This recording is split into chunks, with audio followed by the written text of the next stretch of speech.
अस्सलाम वालेकुम दोस्तों, आज की एक नई वीडियो के साथ आज की वीडियो में आपको बताएंगे कि वॉशिंग मशीन की मोटर का कनेक्शन किस तरह करते हैं। बहुत ही आसान और इजी तरीका है।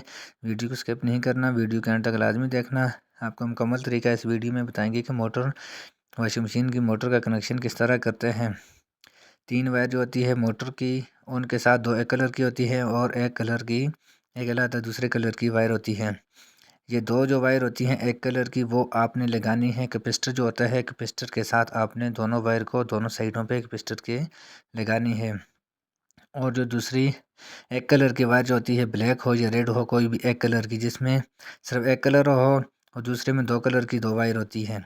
एक कलर वाली जो रेड की वायर हो तो वो आपने एसी वाली वायर और ऊपर से जो डिमर के साथ लगी हुई होती है उसके साथ आपने इसका कनेक्शन इस तरह करना है। ये बहुत ही आसान और इजी तरीका है। ये देखें, अभी जो है हमने इसी तरह इसका कनेक्शन कर दिया है।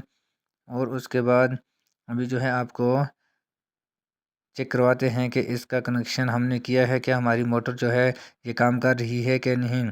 बहुत ही आसान और इजी तरीका है। इस तरह आप अपने घर पे अपनी वॉशिंग मशीन की मोटर का कनेक्शन घर पे खुद कर सकते हैं। किसी वॉशिंग मशीन का डिमर जो कैपेसिटर जो आता है वो ऊपर वाले उसका जो स्विच लगी होती है, स्विच के साथ लगा होता है। किसी वॉशिंग मशीन का जो कैपेसिटर होता है वो नीचे मोटर वाली साइड पे लगा होता है। ये प्लास्टिक वाली मशीन है, इसका जो कैपेसिटर है ये ऊपर वाली साइड पे लगा हुआ है।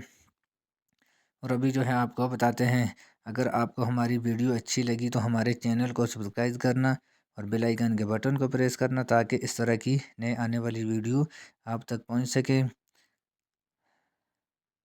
ये देखें, अभी जो है हमने इसका कनेक्शन कर दिया है। ये बहुत ही आसान और इजी तरीका है। और उसके बाद अभी जो है आपको चेक करवाते हैं। आपने इसका स्विच को ऑन करना है। ये 2 in 1 है। और इसका जो डिमर वाला है इसको भी आपने ऑन करना है। और ये देखें, हमारी जो ये वॉशिंग मशीन है ये बिल्कुल ओके हो गई है। खुदा हाफिज़। पाकिस्तान जिंदाबाद।